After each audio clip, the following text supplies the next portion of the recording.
ইংল্যান্ডে বালিশ নিয়ে গেছে ভারতীয় ক্রিকেটাররা, আর এক ব্যাটার নিয়ে গেছেন তোশক। ভারতীয় দল ইংল্যান্ডে পৌঁছে গিয়েছে। সেখানে দ্বিতীয় টেস্ট ম্যাচ খেলবেন ভারত ও ইংল্যান্ড। দলের অনেকে বালিশ নিয়ে গিয়েছে, একজন তো এক ধাপ এগিয়ে তোশক নিয়ে গিয়েছেন।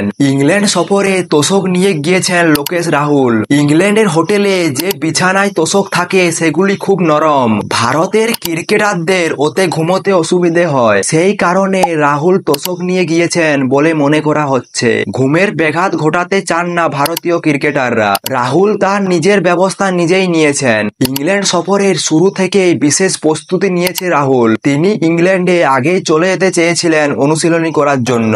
দিল্লি ক্যাপিটালের কোচ হেমাঙ্গি বাদানি বলেন, আমার মনে আছে ইংল্যান্ড সিরিজের আগে রাহুল আমাকে বলেছিল এই দলটার জন্য আমি থাকতে চাই। ও আগেই ইংল্যান্ডে চলে যেতে চেয়েছিল। ওর চোখে ভালো কিছু করার খিদে দেখেছিলাম। রোহিত শর্মা ও বিরাট কোহলি অনুপস্থিতিতে রাহুল দলের সিনিয়র সদস্য।